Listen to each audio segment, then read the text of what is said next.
Joining me now is former acting Attorney General Matthew Whitaker. Matthew, good to see you. So the Wall Street Journal is saying that Karen Bass is getting a criminal education. But my question is, even with the personal experience, do you think she and other liberal politicians in deep blue cities are actually learning anything from this?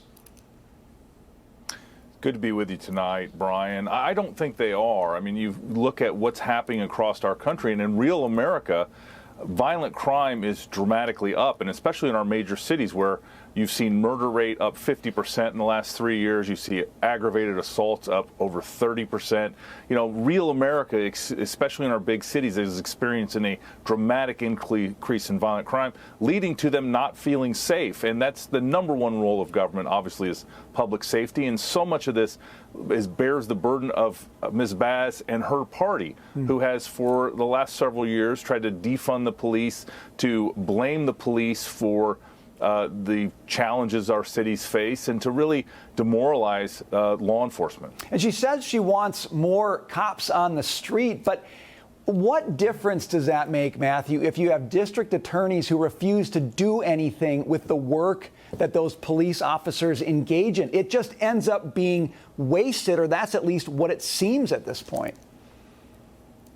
That's such a great point, Brian. And, you know, if you're a law enforcement officer and you want to do justice and you want to arrest those that are ruining our communities, and you bring them to a prosecutor and then you see them immediately released on cashless bail or not charged with crimes. I mean, in fact, in New York City, you're seeing almost 80% of the gun crimes that are brought by law enforcement dismissed. And so it is really demoralizing for the police. So to your point, if you have more police and they're not allowed to do their jobs, and that is to arrest bad guys and make sure they're behind bars so they can't menace their communities, it's really tough. And so more police isn't the solution if you're going to tie their hands behind their back. Right. I mean, what's the point? Speaking of soft on crime, speaking of New York, take a look at this video of a man seen smashing a New York City McDonald's with a hatchet.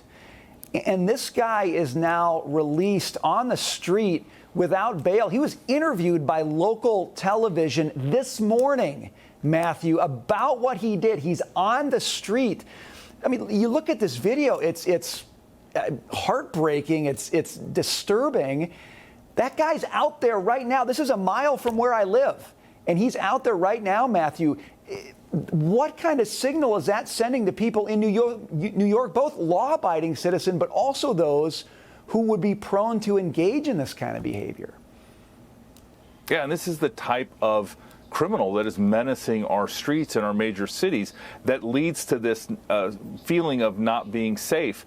And, you know, whether it's this gentleman or so many others, especially in New York cities and in other major cities that have adopted some of these soft on crime policies, you see people arrested and then immediately released. And, you know, even the governor of New York has had to criticize the New York City prosecutor for being soft and not bringing charges high enough to retain this person behind bars. I mean, you know, allowing violent criminals to immediately get out, you know, it makes our communities less safe, and there are real victims that should not have been victimized because of these policies. You know, you talk about the midterms, you talk about local elections and local issues. We've been so focused at the national level, but how much do issues like this move turnout? Because it's not just deeply blue cities. It's a lot of big cities around the country dealing with this.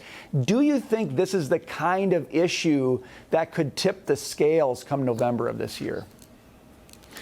I do. I think a lot of Americans that are going to be voting in 2022 in just a few weeks believe the top issue is public safety, and the second issue is the economy. And, you know, they believe that America is on the wrong track. And there are so many things, if we get back to the basic blocking and tackling of law enforcement and of, you know, less regulation, lower taxes, all the policies that have worked in the past, worked in the administration that I worked for in the Trump administration, you will see an American renaissance. But until we get serious about law enforcement and making sure that we have law and order in our major cities, I think we're going to have some major struggles.